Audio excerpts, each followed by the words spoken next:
Welcome to the No Ideas original podcast featuring Shannon, Mr. Rob, and Ken. Episode 156. What's up, y'all? How y'all doing? Good. How you doing, man? What's up, Rob? You there? Yes, sir. Can you hear me? Hello. Yeah, hello. we can hear you. I can hear you now. I can hear you. At first, I couldn't hear you. How your week been? It's been copacetic. I mean, what's happening, man? I've been laying low pretty much, man. I've been doing a lot of reading, a lot of reimagining things. So I've been in my potter's house for a little bit, man. Oh, you getting your green thumb back on? Yeah. Trying to prepare for what's coming ahead. I know I need to start germinating some seeds at the end of February, mid-February. So I'm trying to see what type of year it's gonna be. Okay. What about for you, Kim? What you been up to? Oh man, nothing. The usual. Listen, I was again listening to podcasts and different stuff. I listened to something interesting about the six things that highly successful people do in the morning. So I was checking that out. Okay, so a little different. Yeah, that's good. That's good. You know what? Stuff like that is good brain stimulation. Every now and then you need to fine tune and retune that. That should work it in your cells every now and then. So we hear that. Yeah. We had a productive week also, I feel, in terms of making some strides with the album that we working on. Last week we went in the studio, started recording a record with Nature. We got 3 records to choose from that TU sent in. So, it's moving along. Rob, yeah, I tease Rob. Rob had the experience getting Nature high off medicinal marijuana. Good night. It was a good night, man. We had a good time. Nature did his thing, man. He laid out a nice 16 out for us, man. Shout out to Gritty. Provided for that track. So it was a nice moment, bro. Shout out to Jay Supreme too, man. He was a good dude. Yeah. Jay Supreme called me today too. I called him back, so he got to get back to me. But yo, tonight we have a very, very interesting episode for episode 156. I feel like over the last month or so, most of our guests have sort of resided in the West Coast, and we're getting like just a different eclectic mix in terms of experience, which I think is helpful. It's been helpful to pick everybody's brain on this journey with us recording the podcast album, and for people to have an opportunity to watch the podcast to learn different elements that actually go into making music. Right. So in the past we've had publicists, we've had producers, we've had DJs, we've had artists, managers. Right. So today we have the pleasure of having join us DJ Glenn Aure. Now let me run down before you introduce yourself some of this man's accolades. So this man was a DJ on KMEL in the Bay Area. He was a music director, program director, and did promotions, and is a legendary DJ. So we want to welcome you to the platform. How you doing, man? What's going on, guys? It's great to have you on. Great to have you on. Thanks Young, for what's having up? me. And for everybody in the chat too, what's up? Thanks for joining us tonight. So we got Young, Deontay, how you doing? Jeff, what's up, man? Hope all is well. So let's get right to it. Tell us about your journey to become a DJ and what made you decide to even venture into music.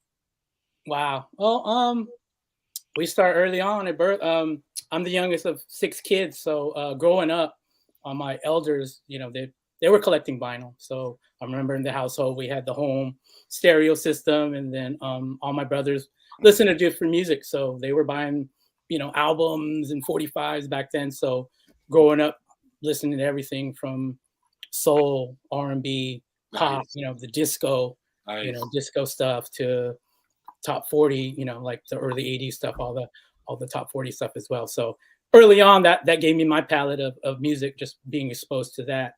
And then I think DJ aspect wise, I think at the time there was no hip hop on radio, and then you'd listen to college radio to get that stuff. So early 90s was electro, African Bambaataa, the Planet Rock, Soul Sonic Force. So those early college stations were playing that stuff. So we were of course we were all breakdancing, whatnot, and then popping and locking, baby. Yeah, doing all that stuff. So that was my love for hip hop early on. And then I think it was when Rocket, Herbie Hancock, remember whatever award show that they did? Yeah. And then Grandmaster DXT did the I was like, what? Wow, you brought it back, bro. You brought it back. And I was just like mesmerized, and I was just like, he's doing that on turntable. So that, I mean, honestly, I think that was on my head, like just blew up, like, whoa, I want to do that. So then from there, I was just like, I had like a little boom box, and then I would put the auxiliary of the stereo into the, so I would play a tape, and then that's how I kind of learned how to like match beats, because I was just okay, that's about this speed, and then I would take a record like, oh, this is kind of same, and I didn't have a pitch. Yeah, on a rack system. You was doing that on a rack system. Our home stereo system. And out of that, I went into the auxiliary end of the little boom box. So then it was like a mixer. I turned it on a little bit. Then I would play, the tape of what I would record off the college show. So, it was like Planet Rock, things like that. So, it was like 120 something BPM that I remember, like, had Pano, I'm ready, so I was like, let me ask you this though. Same thing. And then I remember throwing it out, like, oh, it's on beat. So then that kind of taught me how to like match beats. And I think I was like 11, 12 at the time. And then I think I had my neighbor, he was like, oh, he got interested too. So it was one of those, like, we went to Radio Shack and we bought that realistic mixer that everybody bought in the 80s. That was $49.99 that had like 2 channels and a crossfader. And then he brought over his turntable. We had ours and mix match. But, that was kind of like the early on when I was 12 and he was like 14. And eventually, like, his parents were like, okay, we'll put equipment on credit for you guys, and you just pay us back, wink, whatever. But so they got us 1200s and like, wow. Nice. And then from there, just collecting records. So that's essentially how I got the bug to become a DJ. So I'm self-taught, and just learning that. And then we, early as a teenager, you're doing the little middle school dances or whatnot. Let me ask you really quick, just for educational purposes for our audience that may be a little bit younger. You mentioned the 45. Tell people what a 45 is. 45? Yeah. Not a gun. Right. Record, the 40. Yeah. So not the bigger like LP vinyl, but the smaller one. Then you'd have to put an adapter on the turntable to play it. But it would just be like one song each side, an A, B side. Not like an album where you have the full 5 songs on one side, flip it over or whatever. But, back then, I don't know, it could have been like $1. Right. I think that's what they were. Do you still collect vinyl? Here and there. I mean, throughout the early on, that's what we did. So it's not like today, let me get a hard drive and I'm going to have like 10,000 songs. No. The vinyl. You didn't have it on vinyl. You couldn't play it. So yes, I inherited like whatever my brothers and sisters had. And then as a youngster, like, honestly, I think Jazzy Jeff told the same story. He said like he would collect his lunch money and then use that to buy vinyl. So it would be the same thing. The little lunch money that I would get, then my friend get, like we might get like, I might have 20 something bucks. He might have 20 something bucks. And we would like price it out, like enough to get on the bus to go to like where I live is like, you have to take one bus to get to like the spots where the records were. And then, records were like $4.29, a 12-inch. Yeah. Like, if I had 20 bucks, okay, that's like five records. You get 5, and then we get a few more bucks for the tax, and then we'd get enough. If we got $2 more, we can get a slice of cheese pizza and a water, and still have 75 cents back home. And essentially, that's how we were buying like the early records, like when we were like 15, 16. And that was the love for hip hop right there, bro. Yep. That journey right there, man. It was crazy how you say you learn how to match records. I remember I used to want to be a DJ one back in the days. I used to have to pitch count with my watch. I used to use my watch to pitch count beats so I could match joint. And that's how I used to line my crates up. No, it's about tempo, So about tempo, man. That was dope that you mentioned that, man. Yeah, definitely. I have the crates that the slower record, the slower. Right. And you can just rock the whole part. And one crate that's like, all right, the upper like 110 to 120, like the funk stuff, But that's how And like I said, now with people with their hard drives, it's like, all right, let me get a folder, like whatever, 80s hip hop, whatever. Now, back then, you had to have the homie. You might have 10 crates, and you got to go to a gig. You have the homies like, hey, help me lug it, lug it through, bro. Absolutely. Or even the clubs, early club date, in the 90s when I was at KMEL, like that's when I have a dolly that would fit in the car. So then, you could Do put it, 4 or yeah, 5 crates and then you roll that into the club. But, if you didn't have vinyl, you couldn't play it. It's not now where like, like it's all, if it's in your hard drive, or even now with Wi-Fi, you might not have it. Oh, hold on, let me just look it up real quick. And then boom, get it like within minutes. So again, I love the technology aspect of it, but that was the grind we had to do back then if you wanted to play. Absolutely. It's funny. I hate to say this, so now I tell people what the 45 is. Could you explain what the SP1200 is to DJs? SP12. Yeah, because I think a lot of people may not know what that is. Okay, well, it's a drum machine. I owned one. I actually had an SP12. Then I graduated to a 1200. When I did production. So if you love early 90s hip hop, probably 80% of those sampled records and things like that was probably done on an SP1200. Like if you listen to early Pete Rock albums, a lot of Pete Rock. Yeah, that was his favorite tool. So SP1200 it's a drum machine. Like now people use like an Akai MPC 1000, but back then, it was the SP1200. Before that, they had the 808, which had the boom and bass. Yeah. The Roland had the 626, 727. The 808 changed the game in the 80s when it had that bass. But the SP1200 it allowed you to sample whatever. So that's what the early producers were doing. Pete Rock and all of them. They were taking the old jazz records or whatever and then sampling pieces and bits of it and then creating and the crazy part about the SP1200, you only had 10 seconds of sampling time. Yeah. And it was only broken up. Like the most you can sample at one given time was 2 seconds. Yeah. So think about that. So like a bass line, you couldn't even get a whole 4 bars. It would be like boom, boom. And then you have to just all right, let me chop that, kind of play it.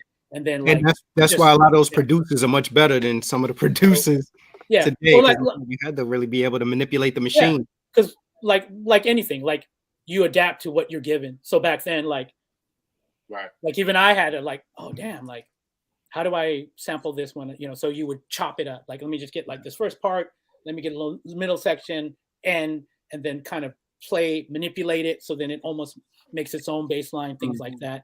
But now, when you get these drum machines, I have an MPC live now. It's got 10 minutes of sampling time, already built in. Play a whole album. Record the whole song. So tell us a little bit about.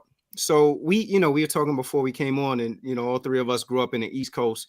Mm-hmm. So we grew up in an era where there were DJs like Kid Capri, Ron G, Brucey B, Doo Wop, the Red Alerts, about the Cool Hercs, Africa Band, those were kind of like our DJ heroes back then. Mm-hmm. Tell us a little bit about your Bay Area DJ influences and why them. Yeah. Again, salute to those guys as well. Coming in the West Coast, we knew about those guys. We had those cassette mixtapes of the Red Alerts, things like that. Kid Capri doing his thing. So we got a little chance to hear that stuff in the West Coast. But growing up, it was different style. I know we mentioned it before we got on the air. West Coast was about blending records and mixing, whereas East Coast style, you guys were cutting a lot, just kind of slamming over. No, that was the style, and East Coast guys were talking a lot on the mic, whereas I want to say West Coast guys was really just blending records. So I know at the time growing up, there was this guy named Cameron Paul, big legendary DJ. He passed away, so rest in peace to him. But if you're from the Bay Area or even West Coast, you say that name, you're that's one of our heroes, because he revolutionized the game to the point where he was on one radio station at the time, and they basically brought him over to the competing station and gave him a big salary and made him a star, as if he was an on-air personality, but he was mixing. They put him on every day, and he was on at 5 o'clock. And then at the time, he was just doing crazy stuff. He was using 8-track reel to reel, but then making mega mixes. So it sound in 10 minutes, you'd hear 50 records, just pieces that, he was sampling. He had the Emax sampler, which was around with the SP1200. So he was taking beats and then acapella, and then just whatever. So we were just it was like a movie, but like a mix. But we're like, I was just like, how you even like mixing? Because I didn't even know at the time. I was 13, 14 until I figured out like, oh, he's multi-tracking, like overdubbing. It's like a studio. When you record, like you're going in a 24-track studio, so you're laying down all the vocals piece by piece. But then they were using that aspect, but for mixing. So it was just like, whoa. So I think around 15, I was like, I want to do that. So I asked my sister at the time, I'm like, hey, can you put this on layaway with your credit card? So she got me a 4-track cassette. Shout out to your sister, bro. Yeah, no, shout out, because it changed the game. Because at the time in the Bay Area, like other than like Cameron Poe, like no one was doing it like in the street. So I was in high school, so I was making like those 4-track mixes that you give to your buddy, and then it was like, oh, you get Glenn's tape. And what time frame was this? That had to be like, maybe 85, 86 or, around there. Yeah. Wow. And then, so I was kind of making my name out to it, like the early production in terms of multi-tracking. So I was kind of doing that early on. Then I was already kind of messing around with drum machines and things like that as well. 808s, like I said, I had SB 1200. And then eventually you was learning right as the golden age is submerging, like it was cooking up. Right when you started learning, bro. Yeah, no, it was just like I said, I was just absorbing it, and music was just like, man, I loved it. Like, like shout out to homies, but your friends did different things. Like some of my friends were into sports, some of my friends were, doing the dirt in the street, but they respected what I did. They knew like Glenn was about music, so they didn't mess with me or try to influence me on whatever. He was on the wheels, kid. He was on the wheels. Yeah, like here, let him do his thing. You know what I mean? So before I want to shout a couple people. I see Yella in there, Rick Lee, my brother, Jeff. Shout out DJ Julio. I see you. You know what I mean? Shout out to everybody in the chat. BTP Media Group. Shout out Jeff. Good, brother. Salute to y'all. Yeah, my manager Ty Tiger is in the background. Yeah, Ken. No. But from there, like I said, from that early aspect, so luckily for me, I know we've been taking long to get there. So out of high school, KMEL started like 86. So that was kind of like the early grounds of like a station kind of being a little more progressive. At that time, there was still a lot of dance music going on. I know in New York, you probably like the freestyle, high energy music, the Cover Girls, Pointing Overtones, things like that. That was big in the West Coast as well. So we grew up on that. And then, those late 80s, obviously the booty stuff that we call now, the MC Shy D's of the world, the Loops. So we would play stuff like that, the Cover Girls, and then the early hip hop stuff.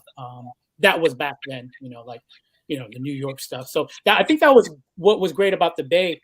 We were very eclectic. It was like a big melting pot, especially the Bay Area, because no disrespect at the East Coast, but if you were on the East Coast, you rep that East Coast flag. You wasn't playing Bay Area's history, nothing else but East Coast, East Coast stuff. So, but it was different for us in the Bay. If it sounded dope, we didn't care where it was from. So that was kind of the early blueprint of the music and melting pot of the Bay Area. So at the time, I was out of high school, and it was like 1990. I think everybody heard of King Tech and Sway, the Wake Up Show. Yeah. So King Tech had won the 1990 Mix Show Battle at KMEL. Right. And essentially, as he was guesting, he started like, well, I'm going to do it like, do different things. So they started doing like MCs, whatnot, which ended up spawning the birth of, they were like, we're just going to give you guys your own show. And that's what birthed the Wake Up Show right there in 1990. Classic show. Yep. So I was listening to that stuff, and it was like raw college radio, but now on commercial radio, which was unheard of at the time. And they were doing crazy stuff like commercial radio. You're not supposed to curse. They were cursing. But then KMEL was kind of like raw, baby. Let it be. It's Friday night. Who cares? So I was just like, oh wow, okay. And then 91 happens, and then they did the next battle, and I had entered it. So fortunate enough, I was one of the finalists. So they picked 5 people to battle that night. I was one of them, and I won that night. And then the prize was 2 1200s, which I own still today. Because that was the start of my journey. Who took the L that night? You know what? Some notable people that took the L. He don't want to say it. A couple, I think 2 people that I know. One actually has passed, so Rest in Oh. peace, Rest in peace. Leslie Perez, but he was one of them. I think one still Ajax was in, and I forgot the other two. But I did my thing, and then I used it as like, when you're hungry, you're like, okay, I got my foot in the door. So what happened? They give me like, I was announced on air, all that. I think I called in. They did a quick interview, but then they let me do like a guest spot. But then from there, I was like, well, I'm not gonna just do one guest spot. So then the next week, what happened? They didn't have the prize, obviously. So they're like, call back next week. So it took like a month.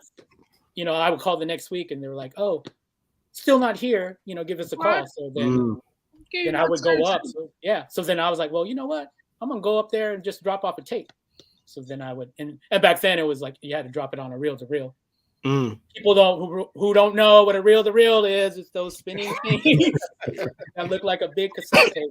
So Let me ask you this. So, because my impression of you is that you're a turntablist, you're a purist, and you're a conventional DJ per se. What are your thoughts now on, with the advent of Serato, these celebrity DJs like the Paris Hiltons, you see the Jermaine Dupri's, all these people get residencies at places in Vegas to use their Serato to push buttons, while you have people like turntablists, like the Executioners, which I'm sure you probably familiar with. Like, you have turntablists that don't get nearly the amount of recognition or compensation that a Paris Hilton gets because she got pink headphones and she could push a button. What are your thoughts on something like that? I mean, I'm not gonna bash it, but in terms of the DJ culture, I applaud it because now we've moved that culture to the forefront. So if you see DJs, like, I can't be mad at that, like, it is what it is. I mean, we can be like, okay, yeah, certain people that have the skills maybe deserve certain spots or the pay, whatever, but end of the day is a business. So you can't, you can't be mad at someone like Paris Hilton who can pull it off or whatever. So salute to that. All right, I'll say it. I'm not cool with it. And the reason why I'm not cool with it is because, again, I think DJing is an art and a skill. And I think that, I appreciate Serato, though, because I think Serato has helped by way of people with blending, where, like you said, it was a lot of slamming and just going to the next record. Serato has really helped a lot of people develop their blending skills. But I just feel like that, that I'm a person who, like, I like to see people get compensated based on their skill set and the craft. And the purist in me, looks, and I'm able to evaluate and say, like, okay, this person is a DJ that's light years better than this person as a DJ. But this person, because they have the social media following, I guess, is it really about their ability to DJ, or is it about their name that they feel is going to bring more people into the party kind of thing? So that's where, not to take anything away from her, but I just say, like, I see that a lot now, where a lot of people, you never heard anything about them being a DJ, but since the creation of Serato, now you just see all these people popping up all of a sudden, how you call it, George Jefferson, well, Sherman Hemsley's not alive, but Archie Bunker, whoever it is, DJ Archie Bunker on the mix. It's just anybody now who could get their hands on Serato and a laptop and a controller as a DJ. Right. And you know what? Let's not get it misconstrued. DJing is a skill. Like you have to know, like we just explained, beat per minute. You have to know the beat per minute in order for it to sound right. You got to know how for the mix to sound right. Even if you're scratching, you have to be timely with the scratch so it gets right back on beat. You know what I mean? Told us that you learned how to work on a rack system and a boombox on an auxiliary thing matching tempo. Now I can hit a button that does auto matches tempos from songs. The evolution is there. Yeah. The evolution is there, but there's still some core things that from a DJ. Like I said, I salute the technology aspect, but for me, like, I guess for me, like, personally, like, not everybody feels the way I do, but I was was a purist, and it was about the music for me. Like, I was never about, like, I want to be a DJ because I want to be famous. I just love music, the whole aspect of it. So DJing was, again, it was a craft that, like, I wanted to get better. I heard, like, people like Cameron Paul, Michael Erickson, on the radio, and I wanted to become them, or then be like, oh, I wish I could be on KMEL, and that was my dream. So for me, I was like, well, in order to get there, then I got to like build my own skill set. So that's why I worked hard and at home to like learn how to scratch and then learn the production aspect. And so when I did get to KMEL, you know, winning the battle, like it was just like, okay, well, now it's my turn to show the masses what I can do. And like I said, it wasn't never about the fame, the money. I just wanted people to essentially respect what I did. Right. You know, because back then, like people they only heard us in the early 90s. Like there was no social it's media. not like now, like Twitch, you could see the DJ or whatnot. Yeah. Back then, you just heard What you is listened it to the about radio Twitch? and then heard oh, DJ Glenn Aure in the mix. And it's humbling today, like number one, to even be doing an interview with you guys. It's like, who wants to talk to me? Like, I mean, to me, that's how I look at it. Like, you know, but being on Twitch is funny. Like I got on the Twitch platform like 2 years ago, and then I'm thinking like, no one's gonna, you know, check me out. But then little by little, people are like, oh my God, I used to listen to you in the 90s, you know, and I'm like, whoa, that's a trip. Or like, you know, you got me through college, or I used to like record your mixes, you know.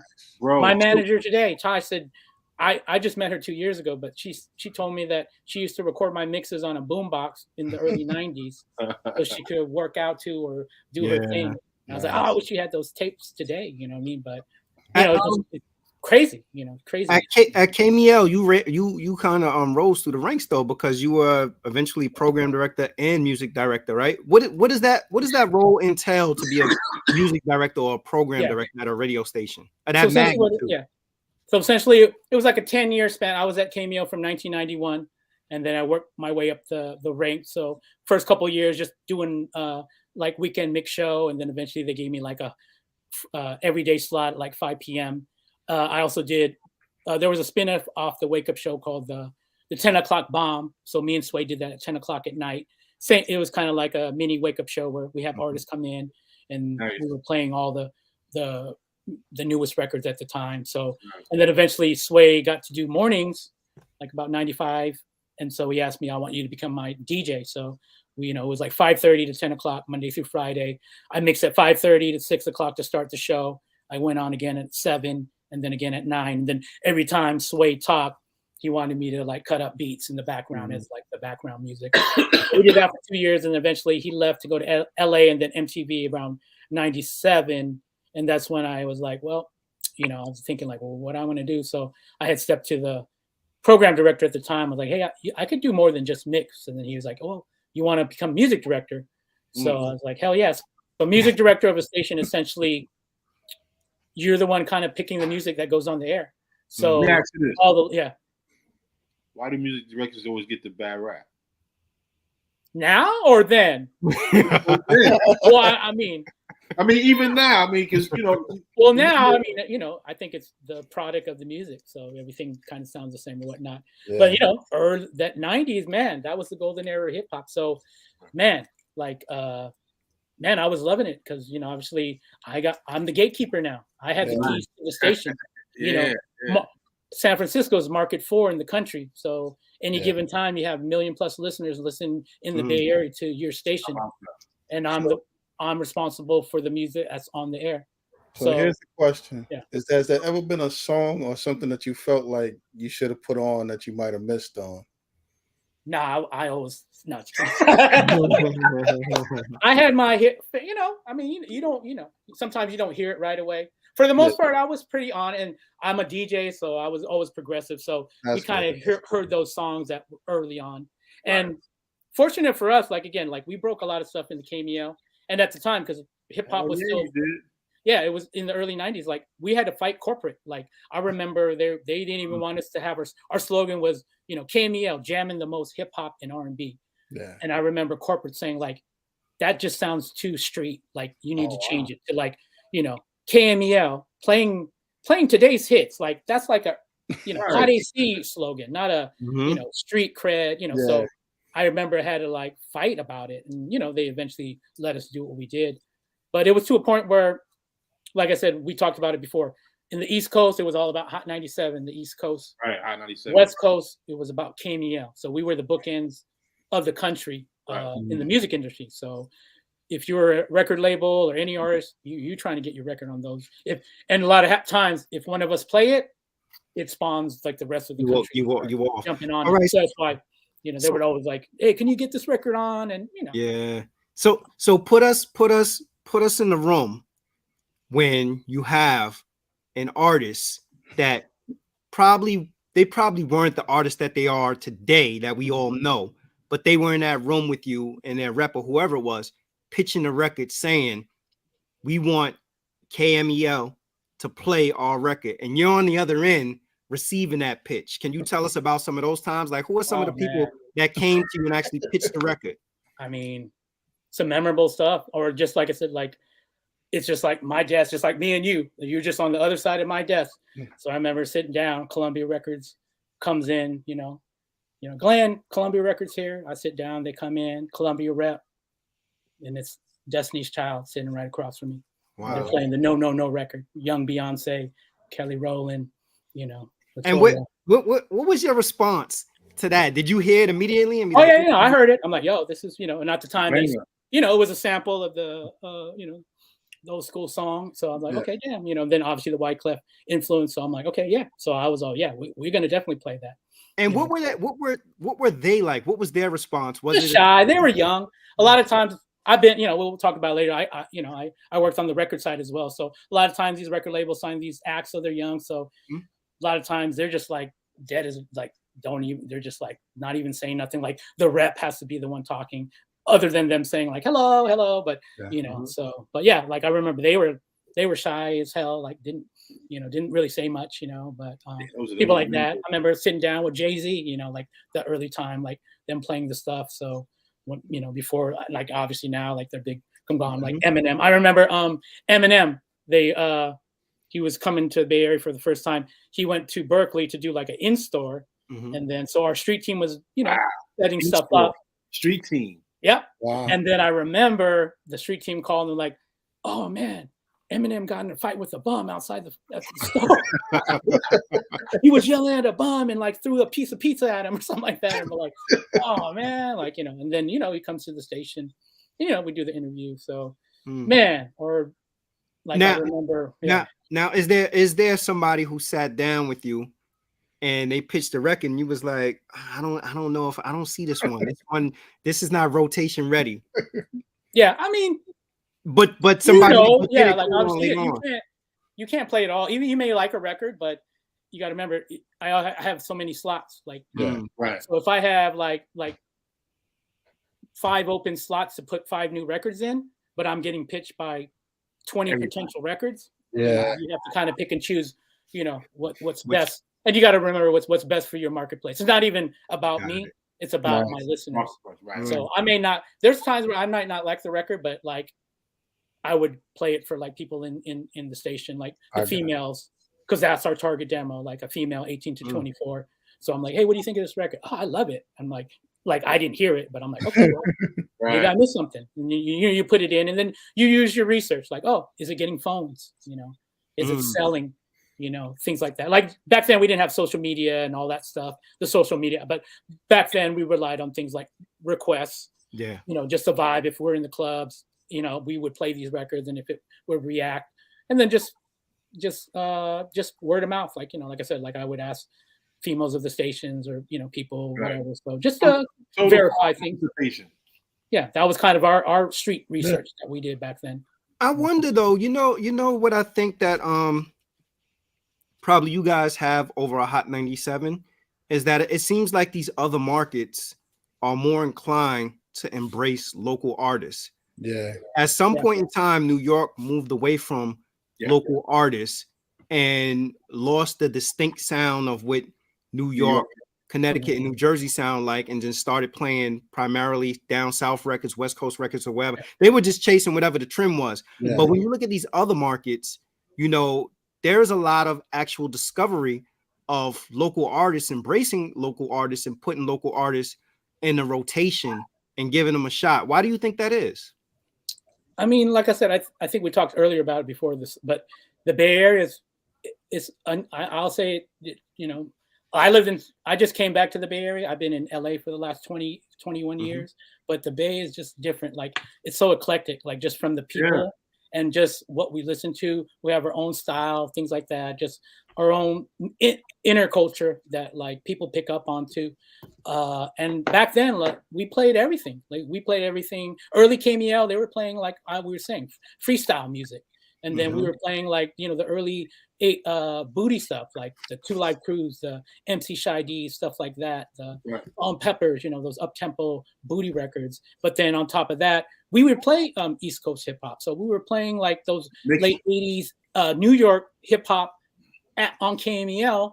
And then on top of that, then in the 90s, we had a resurgence of those local acts. So like today, like you've heard of like the Loonies, I Got Five on it, the E40s, and then, if you know other records from the Bay Area, essentially KMEL broke those records, or we helped those guys get record deals.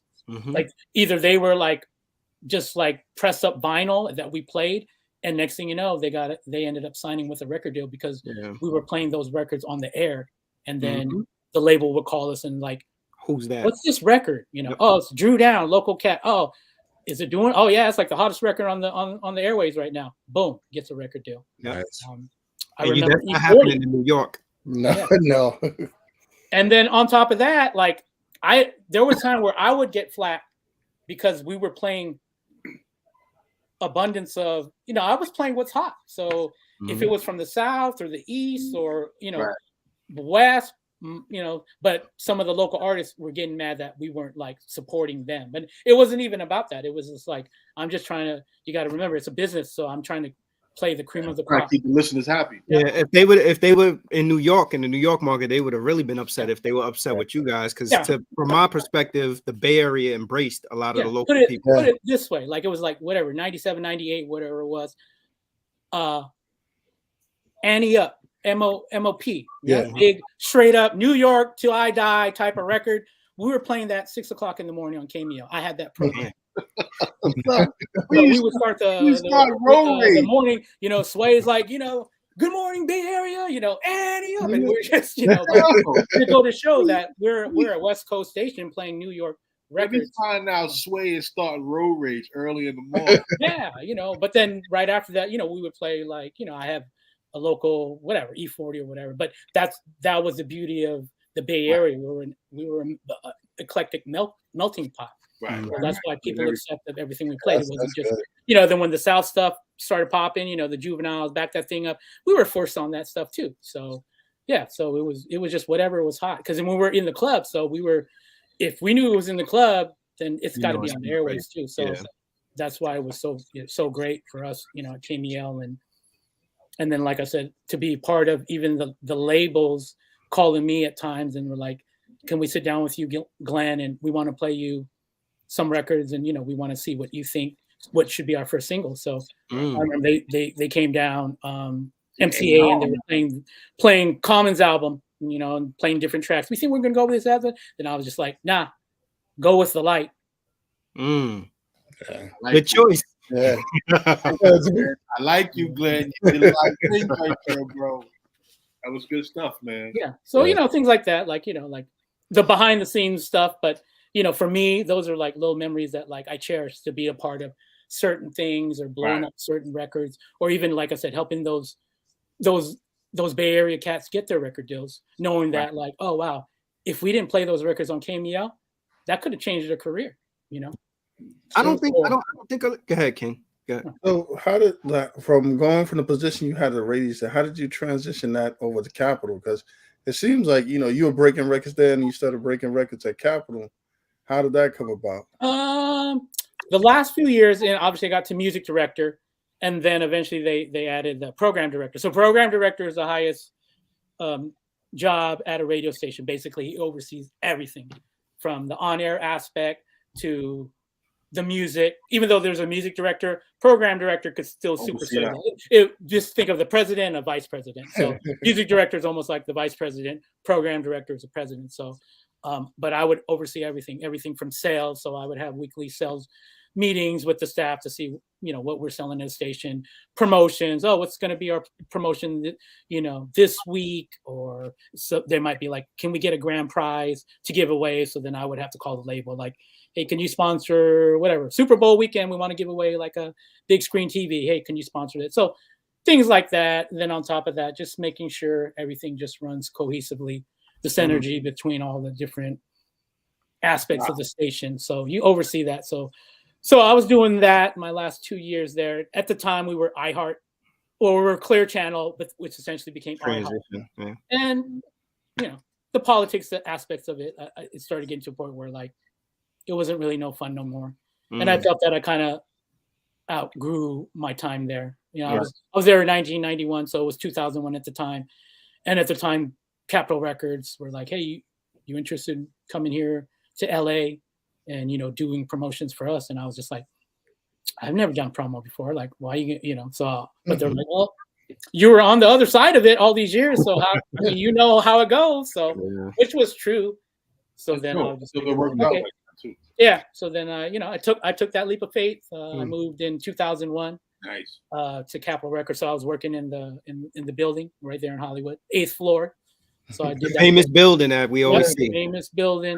And it was great to learn now, coming from the radio aspect, learning that aspect of breaking records, but now working for a label, a big machine, to now like, okay, you're only as good as what they had. So the first 2 years of Capitol, I admit it sucked. Like it was like, for me, first it's about you know how it is. It's about relationships. So for me, like I was always in just KMEL in my box there.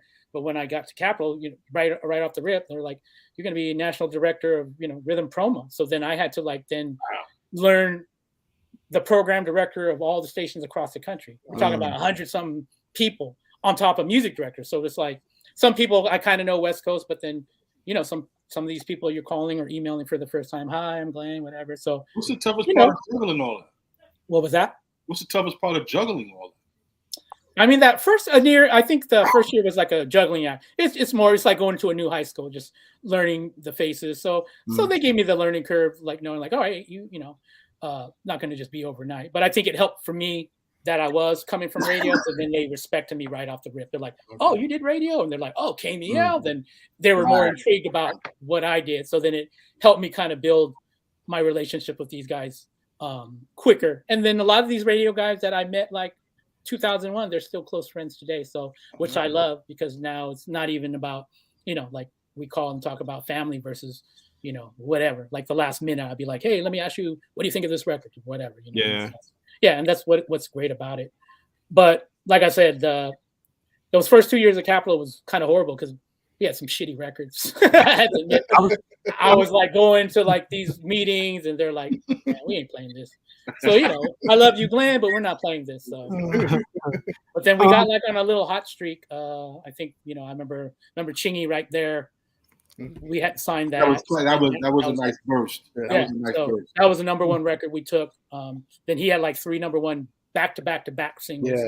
So we rode that wave. Then from there we had remember Mims, "This Is Why I'm Hot." Yeah. That was kind of gratifying too, because I remember it was out of like more of like Florida region originally as a independent. We signed it and then we were moving up the chart. Then it stalled a little bit. We were like kind of about 35 on the chart and it was kind of dying. Like it was like negative actually on the chart. And then I remember we got lucky, like Power 106 in LA. We're like, we're going to put it in like 50 times a week. And another station like put it in and it started kind of like building up. And then it caught on like wildfire. And then it got into the 20s to the 10. We got 10. And I remember President, brought me in. It was like, "We got to take this number one." So then we just like grinded. We got top 5 and, then we took it number 1. And at the time he actually broke a record. Remember ringtones was the thing. He was the first artist to sell a million ringtones. Yeah. I mean, it wasn't Soulja Boy. Was that before Soulja Boy and all that? It was million. That was like, that was like he was the first to do a million ringtones. So, so even and then he was this great guy. I was on the road, and it was cool at Capitol because when I worked at Capitol, I pretty much was on the road all the time with the artists. So when you're at a record label, we call them promo runs. So basically, what happens? A new artist that you may sign, you got to take them on the road. So they would like take hands and kiss babies. Yeah, exactly. You got like you said, like when I was on the other end, like Destiny's Child across from me, Jay-Z, whoever. Like now I was the one taking those artists to radio. Then I would have to go to KMEL, my own stomping grounds with like artists that I had, and then be like, hey, do all the jargon. Hey, this is we're getting played here. We're doing this, that, or whatever you can. And then so I got to learn that aspect of it. And then working at Capitol, you also see the machine aspect of it. So seeing how we all can come together, from marketing to street team, video to radio to other aspects of it. That was the beginning of social media at that point as well. So we would have those weekly meetings, and then it was just like, wow, it's kind of great to then when you have an artist that you take from nothing and then they sell 3 million plus records, and you're like, I had a hand in that to help that. So it was real gratifying to do that as well. So I did that. I did that for 10 years as well. So I did that to about 2010. Then who's the most successful artist you work with? At Capitol, let's see. We had Snoop. Remember when he had Beautiful with Pharrell? That album was through us. We took that #1 at Urban and Rhythm. We had West Side Connection, then with Ice Cube. Then we had like Mac 10, the Chingy stuff, Latoya Luckett. Who else? So let me ask you this: what's it like, or have you had the experience of actually having to get behind and promote a record that you didn't believe in, that you was like, oh God, we really trying to push this to radio? Have you had that experience? I mean, end of the day, it's your job. Like, if you're employed to do something, that was I admit I didn't like every record that A&R put out, but your job is to use your relationships and your resources and your best ability to get it played. So, or like I said, like you may get it on, but the real records will stick. So you may get it on like those records that are so. You may get it on a few stations, but then eventually it'll be exposed. Because it's not going to get any requests, so they're going to stop spinning it. And then then eventually, it runs its course, and then all right, you're on to the next. And I hate to say it, but even at a major label, I felt bad because I work with artists that were like signed, and then record didn't work out, and then they get dropped. So, and they're like, whoa, I'm signed to Capitol Records, and next thing you know, they're dropped. So you feel for them because next thing you know, or sometimes the bad aspect of it, like spending their advance money. Like here's a story. Mac 10. Like we sign him. He gets an advance to record the album. Advance is, if people don't know, when you get signed to a record label, they usually give you advance money. So you use that money for whatever, to like pay your producers, the cost of the studio, whatnot. So I heard they gave Mac 10 $350,000 to go ahead and use that for paying producers, recording, whatever. Right. Yeah. I knew some of the producers on the album, never got paid to this day. Right. So I remember we were doing an in-store in one of the cities in LA. Matt pulls up. Remember when those Bentley convertibles first came out? Yeah. $300K. You know where the advance went. Oh man. Shoot. Then, I want to switch gears really quick from promotion and talk a little bit. Can you tell us a story about how the mega mix for Ice Cube came about? Oh. Well, we rewind back. That was KMEL. Like I said, that was what I was doing, multi-tracking, or that was when I came to KMEL, or the cats like Cameron Paul, but before us, that was what they were doing. So if you were Bay Area, you knew about multi-tracking and whatnot. So at the time I had an 8-track reel-to-reel. So I remember I was still it was like 93, I believe. The Priority rep was a good friend of mine. He called me and was like, hey, Ice Cube's putting out a greatest hits album, and he wants to put a mega mix medley on it. And he said, we're going to pick 3 people to submit. So you're going to be one of them. I heard Baker Boys out of LA was the other one. And then someone else. I don't know the third one. So this was a Monday. So back then, 93, we didn't have MP3s and nothing like that. or like, Serato then. So literally I had to make the mega mix off the vinyl that I had. Right. So I had to just take, And then they said too, Cube is coming to the office Thursday. So you need to make it in the next day too. FedEx it to us on a DAT, because again, no MP3s back then. So, and we need to get it so we have it ready for by Thursday. So essentially, I stayed up for 48 hours and again, like just got all the Ice Cube records I had. And again, it was records. So I had a ASR 10 sampler, SB 1200. So, just sampling things and then multi-tracking it. And again, just going back. Oh, that didn't work. Just going back and back. And then I think I finished it late Tuesday night. Wednesday morning, I go to FedEx, send off the DAT. And then they get it Thursday. And then I get the call like in the afternoon. And my rep was like, Cube heard all 3 mixes. And guess what? I'm like, what? It's like, he liked yours. I was like, what? He's like, it's going to be on the album. Wow. And I was like, what? Like, wow, 22 maybe at the time, whatever. So I was just happy to be a part of it. So, I was geeked to be, all right, my mega mix is going to be a track on the album. If you pick up the bootlegs and B-side album, it's the last track. Cube named it. I don't know how he named it, but it's called Devoid of Pop Niggified Mega Mix. So if you see it, I didn't name it. Cube did,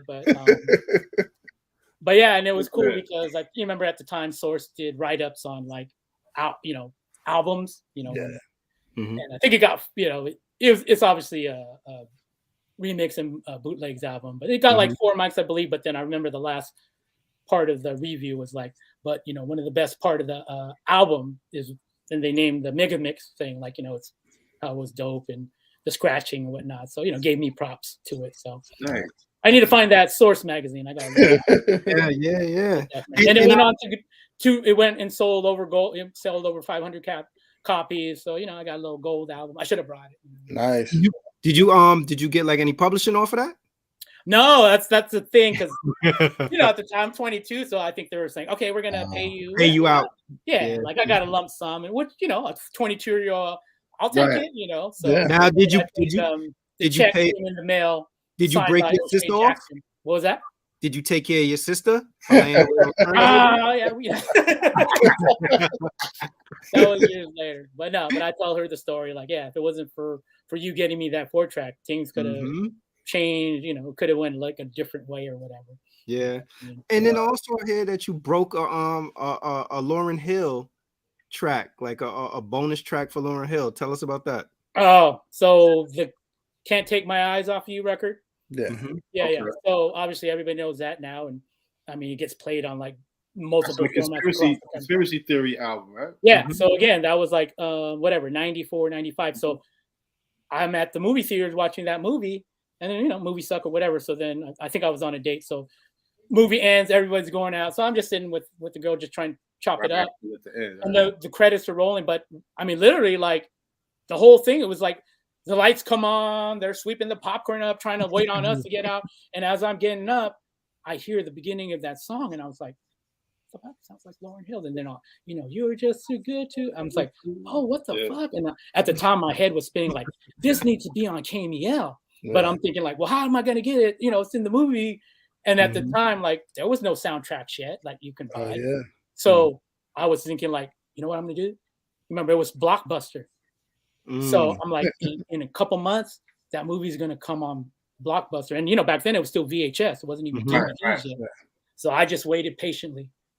I went to Blockbuster every week. And then finally, oh shit, conspiracy theory. So I took that VHS home and, because I was already like in the studio. I ran the VHS tape, the RCA out, ran it through my mixer board, EQ'd it better, so it had bass and all that, recorded it into a DAT player. I brought it to the station, re-recorded it, but then we put our sweepers, the KMEL. That way, our competitor station, Wild at the time, couldn't record it off our airwaves. I knew they're going to be like, how the fuck? So sure enough, next morning, I'm telling Sway, we're going to world premiere this Lauryn Hill song. And we stopped the music. Oh, right now. And we just, we made it up. Oh, that's dope. Lauryn Hill sent this to us. We play it, phones off the hook. Yeah. Just blowing. Oh my God, what is that? No one knew, and then we're just okay. Then I already knew, like, oh man, I bet you Wild is like pissed. And sure enough, I get a call. I get off the air at 10. I get a call from Columbia Records. I knew it. Where'd you get that Lauryn Hill song? Why? Well, we're just wondering because that's not authorized. I'm like, the hell it is. We got it from her. Well, you're not supposed to say it. I'm like, why? And I call. I'm like, why? Did Wild call you? They were like, no. I'm like, yeah, whatever. So then we just kept playing it, right? And they couldn't figure it out. And then a week later, they even sent me a cease and desist letter.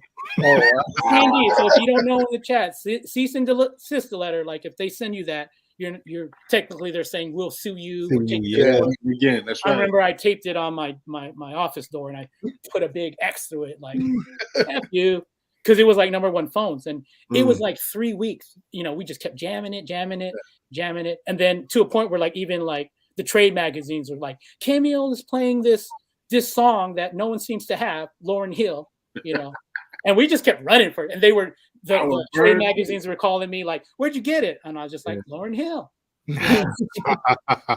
And so finally, it was probably like almost a month.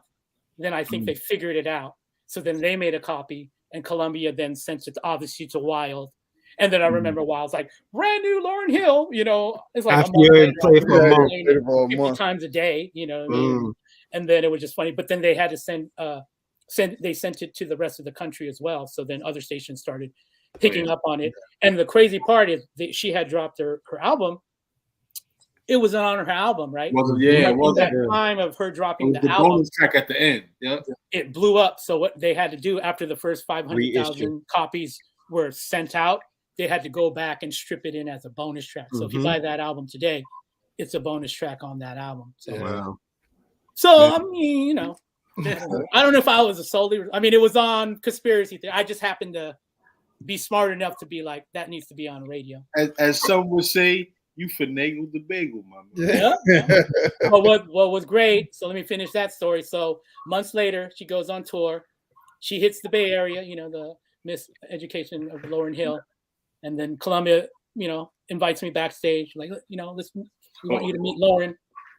And so supposedly what the story said, they said that she didn't like the record. So that's why he never made any album. But then they were saying that's why she was mad that we played it. But that was just bullshit. But I didn't know. So then all of a sudden I'm backstage, and then the rep, she comes out, Lauryn. And then I'm thinking, okay, I'm going to, shake her hand, say what's up. And then they put Columbia, they put me on the spot. Hey, come here, Lauryn. That guy who played that can't kick your eyes off of you. And I was just like, and then they said, where'd you get the record from? Mad. And then she walks up to me, and then she kind of gave me the eyes, like, what? And then she smiled, and then she opens her arms, and then she hugs me, and she whispers in my ear, thank you so much for doing that. Wow. Yeah. And then we chopped it up. She even said, she's like, I recorded it, but I didn't really believe in the record at the time. But sometimes it takes another listen. Yeah. And I said, I told her, I said, you know what? I heard it at the movie theater, and I instantly said, I need that. Like, I would have played it months. If I had it there, I would have went straight. I would have drove from the movie theater straight to the radio station to get that on the air. But I said, I told her I had to wait for it to come on VHS. And she was laughing. She's like, you did that? I'm like, yeah. Glenn. What if they would have been like, they'd have put you in front of her, or she would have been like, where'd you get the record from? And everybody was around. I got it from you. You don't remember? Where'd you get the? I got it from. Remember, you gave it to me. Hink, wink, wink.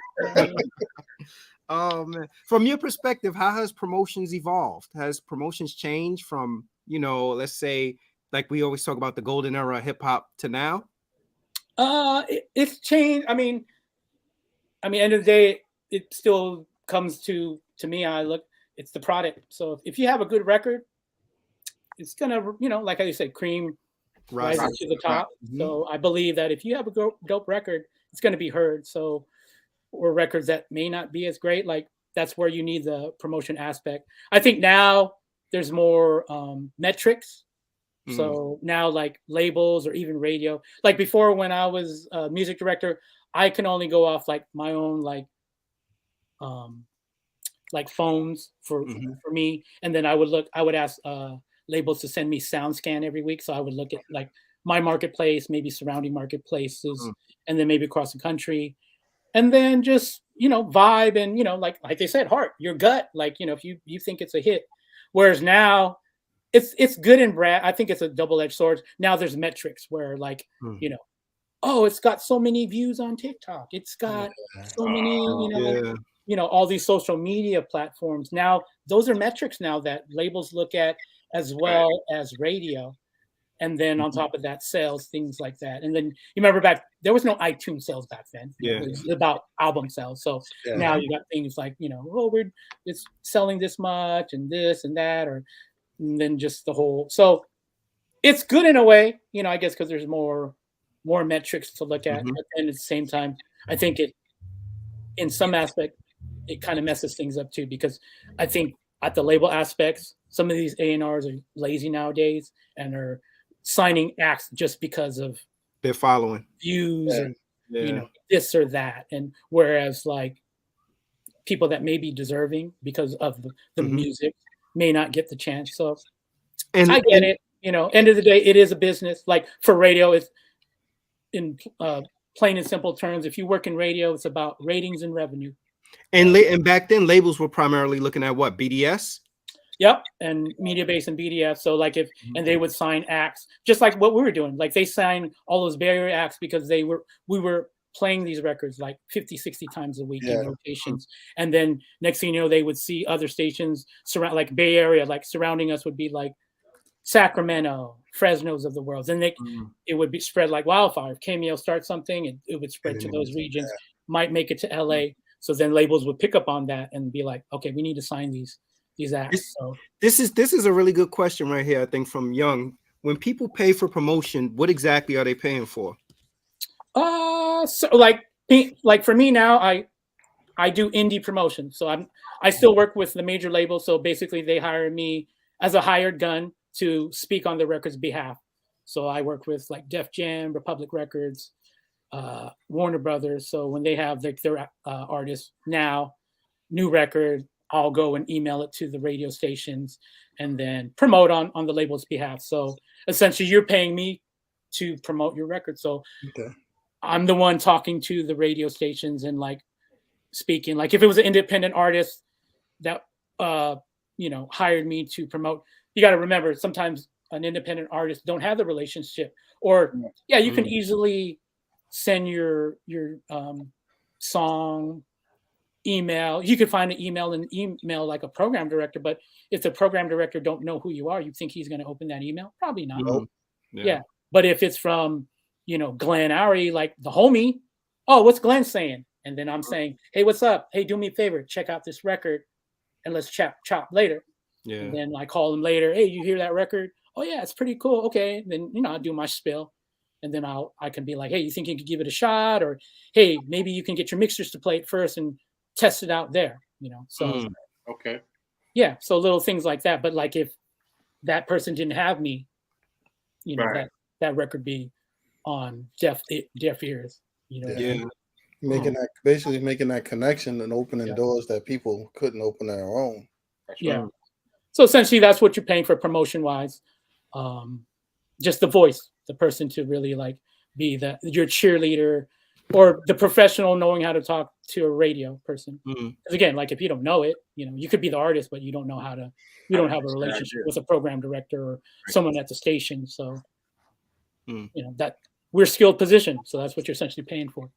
Just like when you hire a DJ at the club, you're paying him to play music at your club. Yeah. I got a question certain people are paying big money for certain DJs because of the skill set, or they know they're going to bring in a crowd or whatnot. So does college radio still actually have a role in artists? Because I know the roles got somewhat diminished with with all the different major stations. Is college radio station still a good venue for people? Yeah, I mean, there's still. I mean, maybe it's not what it was of the early '90s, but it's still viable. And not even just on a hip hop urban aspect, but there's certain genres of music that kind of thrive off that college, like the alternative AAA scene.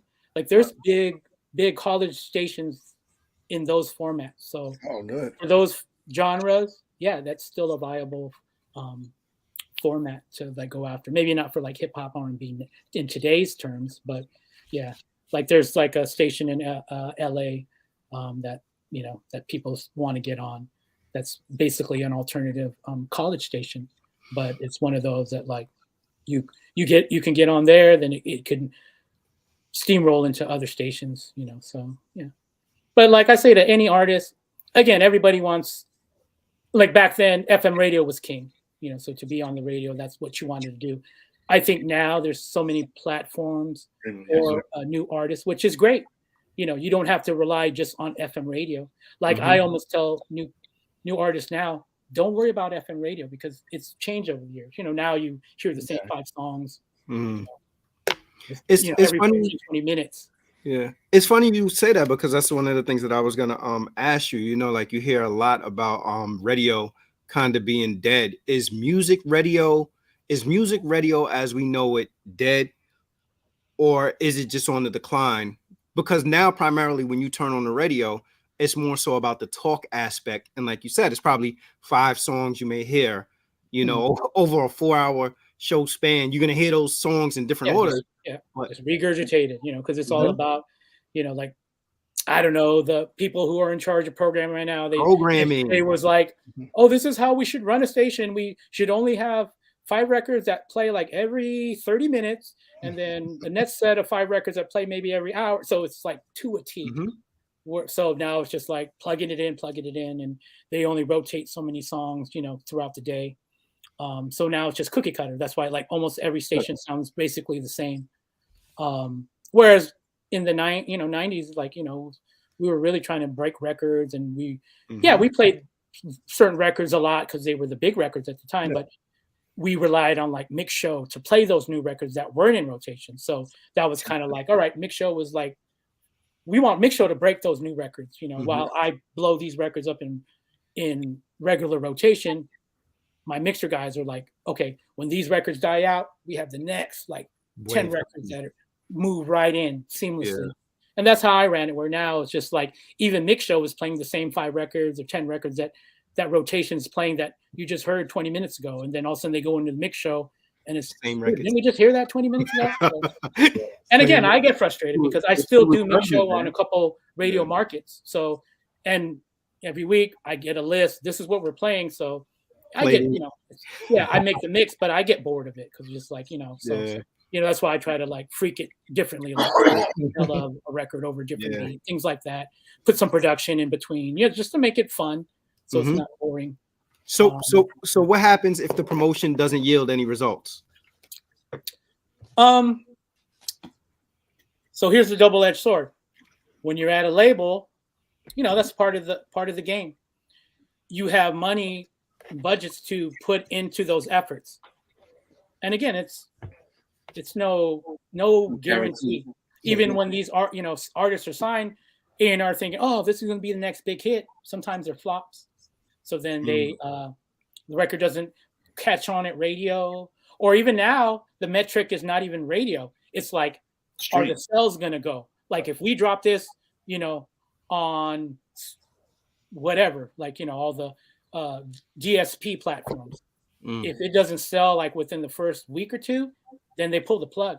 Because nowadays labels are like, if we don't have to spend the money, we're not going to put into it. Whereas before they would put a couple $100,000 into like a single from, like we get a couple, like 150 to work at radio, another 150 to work at marketing, another 100 that works like whatever. So early on, those early 2000s, before some of these artists sell one record, they might be 500,000 in the hole. Yeah. And you got to remember at a label, it's we're, I hate to say it, we're a glorified bank. So we're like putting out the money up front for these artists. Yeah. But when they do sell a CD or album, recoup. Learn that word, recoup. Basically, the label is going to recoup what they're owed first before the artist gets to see a dime. Yeah. So if they're already 500,000 in the hole and they only sell like 30,000 and that only yields 200,000, they're still upside down 300,000. So then what happens? the label drops them and they just write them off as a loss. Yeah. And that artist is now like on the streets again. Damn. But for independent artists that has to put up that money out of their own pocket, that's the hard truth. And that's sometimes the hard part as well, because sometimes you need capital behind the machine. Like you can't just make a dope record, but then just expect to put it out and it's going to blow up. Even dope records, you still need fuel behind the fire. Like you may light the match, but that fire is going to go out. So you need gasoline, lighter fluid, which is basically the budget. Yeah. To like keep that fire going. And even the best of them, you need that. So that's the hard part, because I hate it, because as an independent promotion company that I do now, sometimes I take calls and I talk to these independent artists, and they want to do this, do that, but they don't still realize the game, the business aspect of it. Yeah. And then when I'm truthful about budgets or what on a minimum scale, like you need at least this, and it's like sticker shock. What?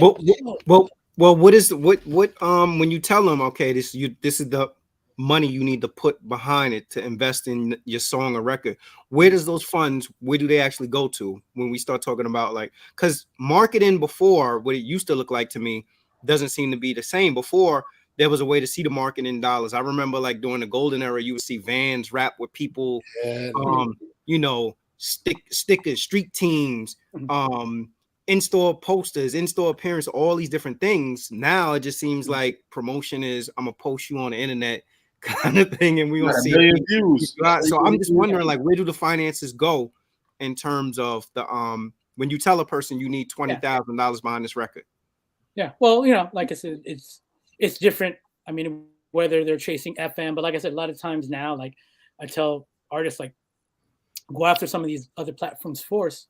And if you have a big story there, then it's easier than to go after FM. Because if you just go after FM cold turkey, you better have a dope ass record that they want to play.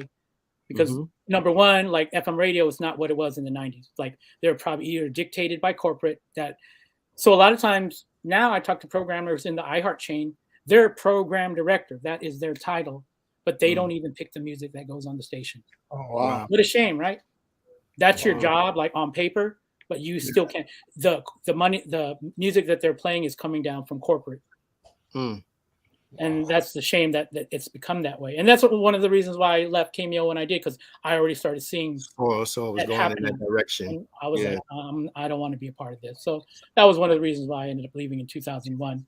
Okay, but to answer your question in terms of the money, like say for instance, I'll even take it back. Like say when I was talking about a promo run. Like imagine if like a West Coast artist wanted to do a promo run, most essentially wanted to visit, like in the West Coast, there's like 20, 25 stations that you can hit in like 10 days. Like if we went every day, like if we started from LA to San Diego and worked our way down to the Bay Area, to Sacramento, to Reno, like, I could be on the road with an artist like maybe 10 days straight and visit all these radio stations and then do dinners with DJs, take a PD out to dinner, and that's where the cost would be, like that. And then obviously your travel costs, like we got to stay in a hotel, or, we got to rent a car for 10 days, and then on top of that, I don't work for free 99, so. You still have the ability though does the ability still exist to walk a person into a radio station? Like, is that element still there? Like, you could say, all right, obviously during COVID, everything was shut down. Yeah. Like labels weren't even going to off. Still today, like labels haven't even got back to their home offices. Everybody usually works from home. Yeah. Like the Capitol building, as we speak right now, it's gutted. They're retrofitting it. So no one even works in there. So everybody works from the home office or alternate offices under the UMG family. Yeah. But yeah, I mean, but now, they're taking meetings again. And again, that's part of what you're paying for. Yeah. Like you, as an independent artist, you can't just walk into, Hot 97 unannounced, they can't walk into KMEL, iHeart, like unannounced. You have to have relationship. the meeting, or basically have someone that has a relationship that can book that meeting. So essentially that's a person like myself or any other person that does independent promotions. That's what we're hired for. Yeah. You know something? I want to go back to just, I guess, like the program director aspect. And, you know, early on I was saying like one of the things that I really like about the Bay Area is that, you know, you guys were eclectic and willing to break local artists. But the irony of that for me is that for many years in New York, Hot 97 program director was Ebro. And Ebro is a Bay Area guy. Yeah.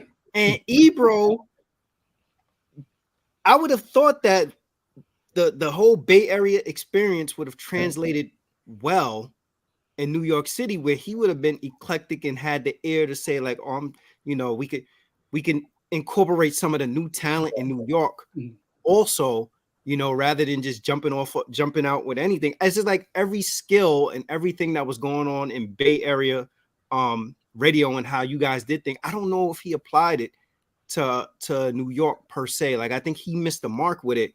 And I've just always been a fan of, I think like when you go to other markets, what I like as I travel around the country is that at any given time I can turn on the radio station and I can hear not only their local artists, but I can hear artists from other places. And again, I just go back to where there's a time in New York where we didn't hear any of our local talent or upcoming talent. There's a lot of guys that are newer artists in New York that got broke in other markets and other regions because New York radio wouldn't give them a chance. Yeah, even to do so. So I'm just what is the disconnect? I don't know. Are you familiar with Ebro? I know Emo. Yeah. The funny story, rewind back when me and Sway were doing the 10 o'clock bomb. Ebro was from Sacramento, which is like a maybe an hour and 20 minutes outside of San Francisco. So Tuesdays and Thursdays we were doing the 10 o'clock bomb, like 10 to 12.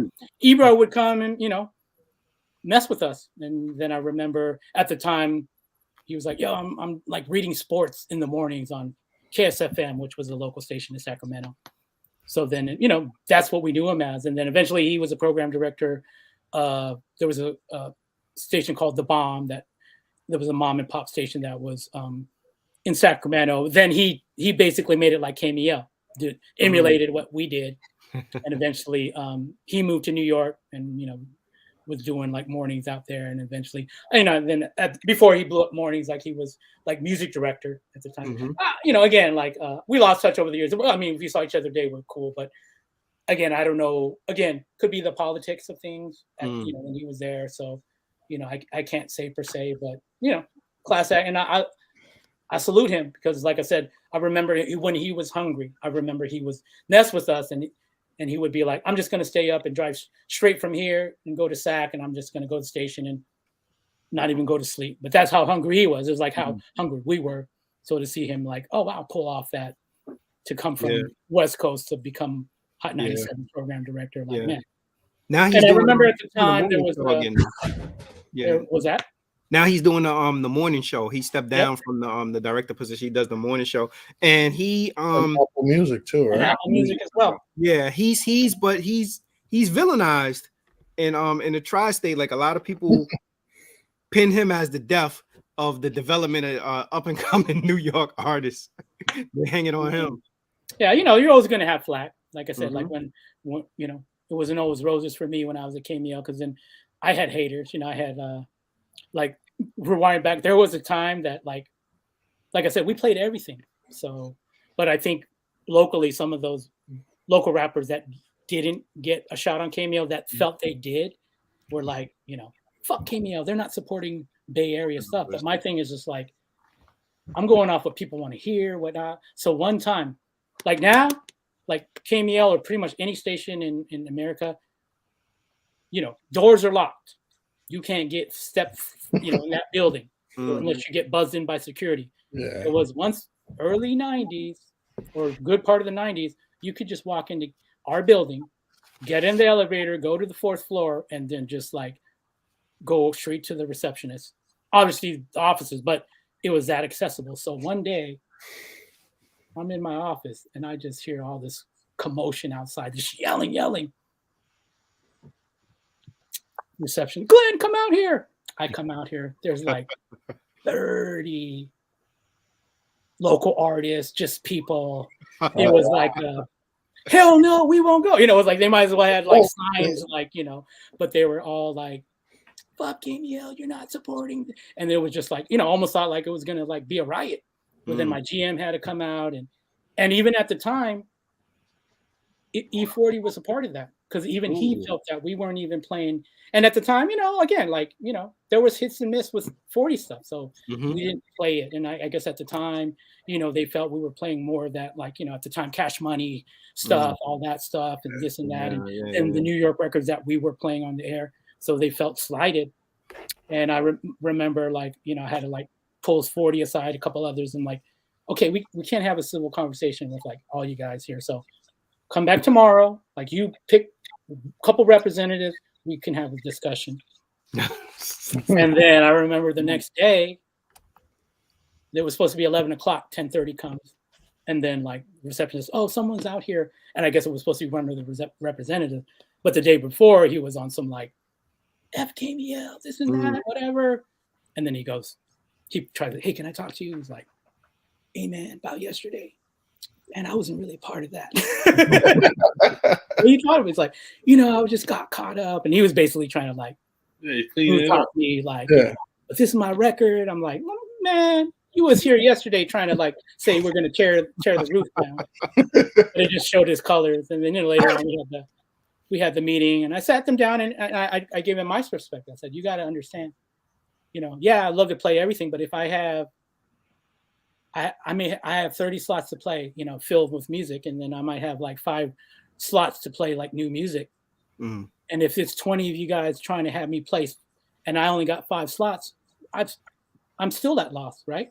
15 of you guys are going to be F you, Glenn, because you ain't playing my stuff. So I'm not going to lose. So I have to then see what's viable, what makes sense for my, and it's like, it's not even me, it's about the listeners. But so I may like your record, but like, does it work for KMEL?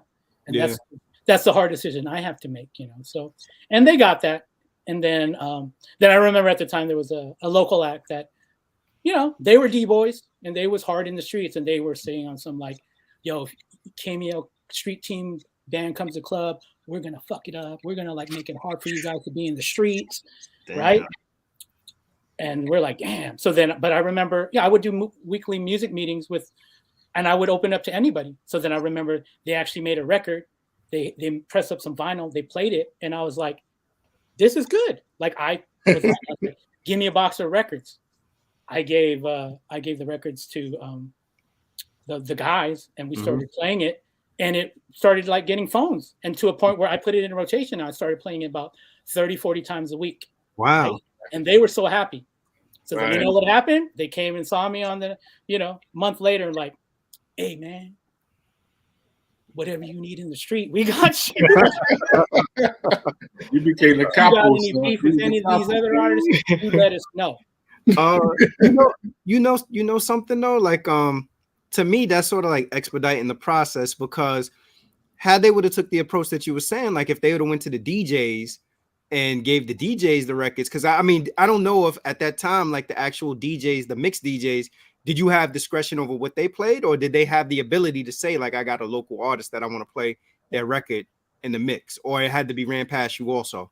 Yeah, so essentially what I did is I was always, my crew, we were called the All-Star DJs, the KMEL All-Star DJ. So I was always a part of it, and then I oversaw it. And even when I was music director, I still oversaw it. And then even as program director, I still oversaw things. But we would meet weekly, and we would collectively speak about records. What's going to go in? So I was always under the impression, let's be a united front versus like every man for themselves. Because I saw, like Hot 97, it would be like Flex on his own, whatever. Like, he did what he had to do. I know you heard the stories, like whatever. Whatever. I'm not gonna talk about that here. But whatever. You wanted him to drop a bomb on your record.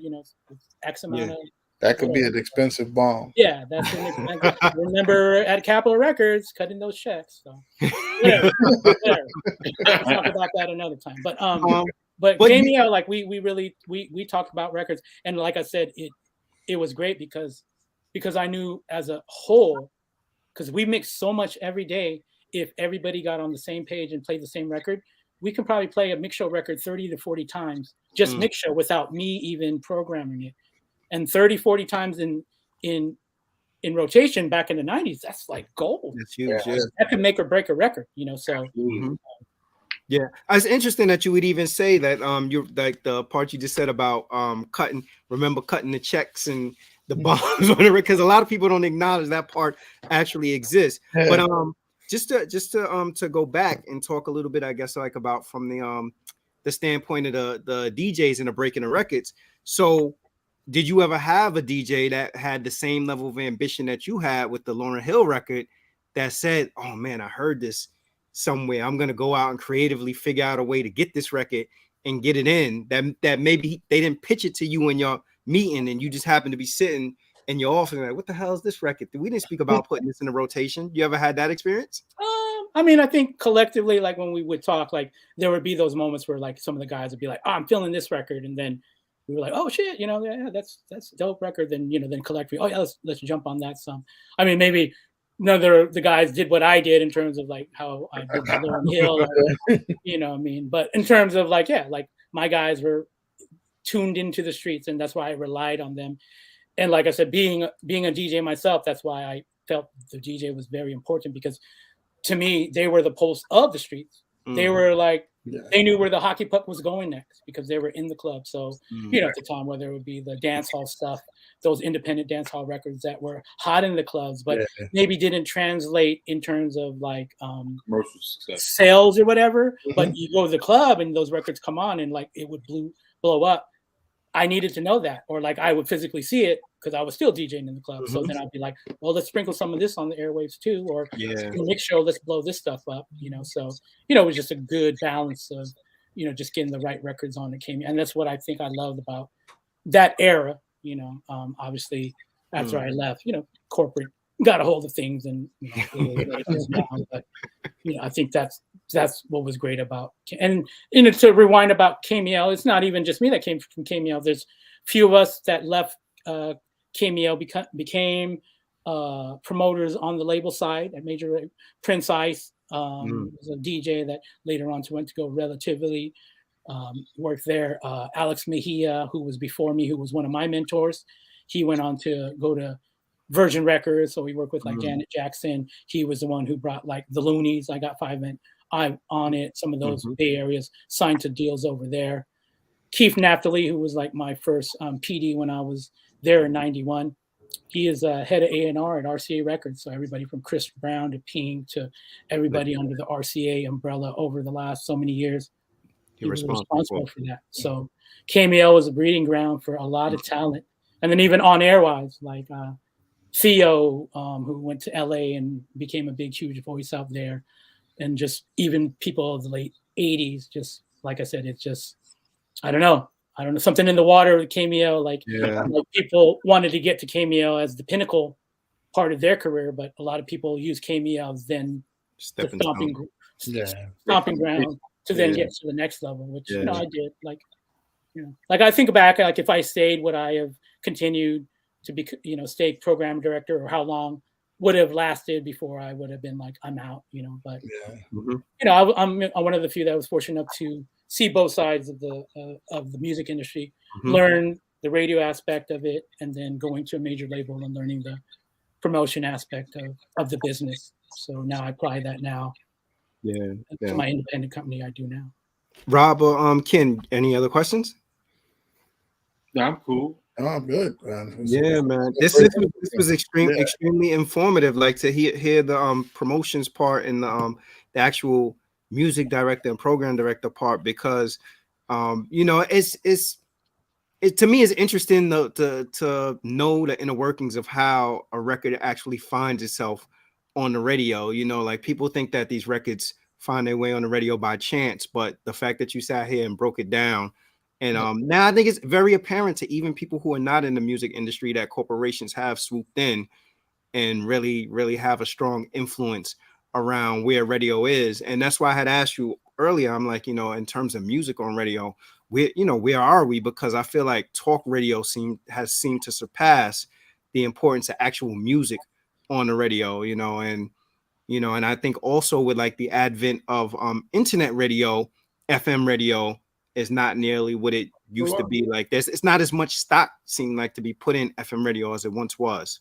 I got a question. I'd like to hear your opinion on De La Soul getting control of their music. Oh, I love it. I mean, it hurt.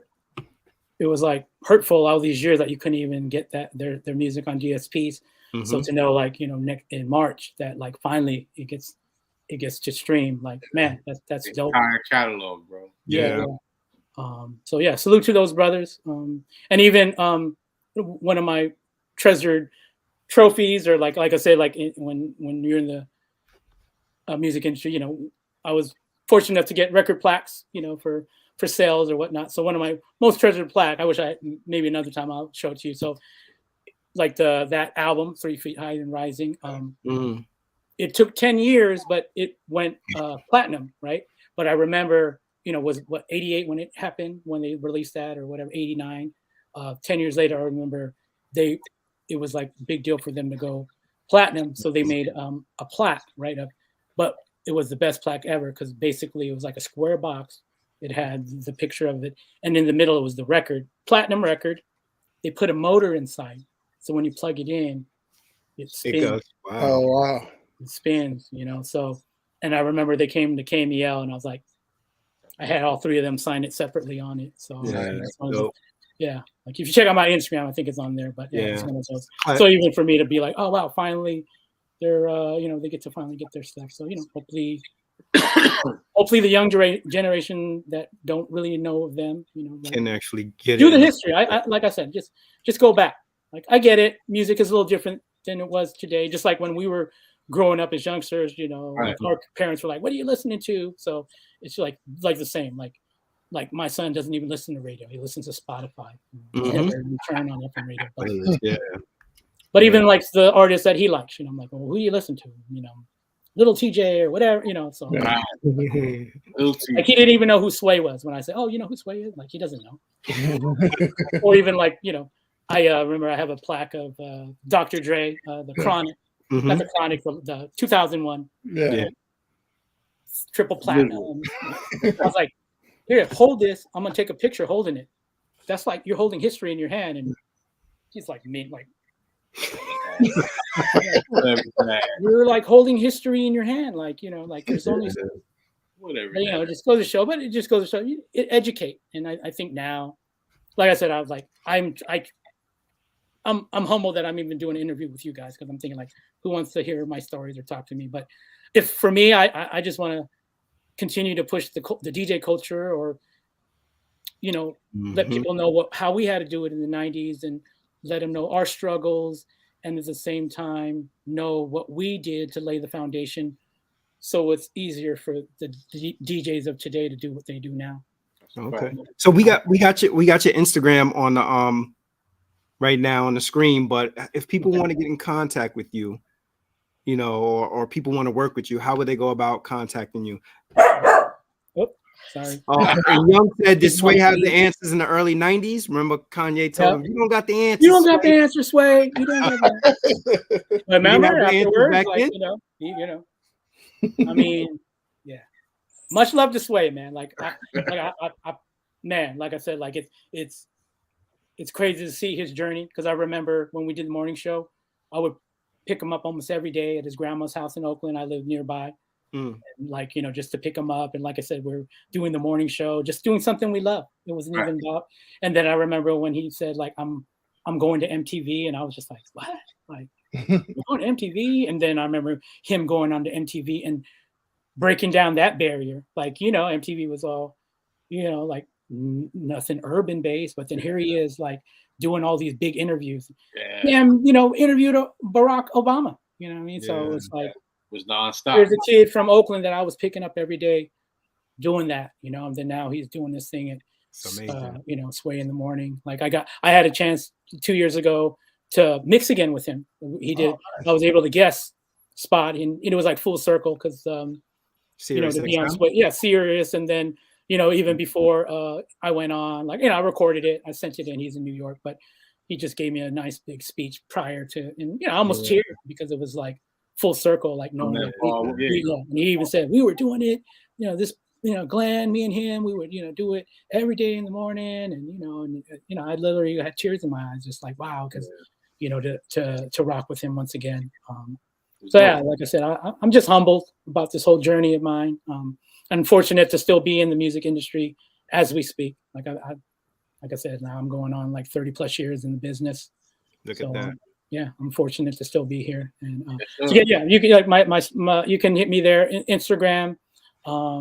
There's a new account that we just launched. Hold on. Tell them what it is.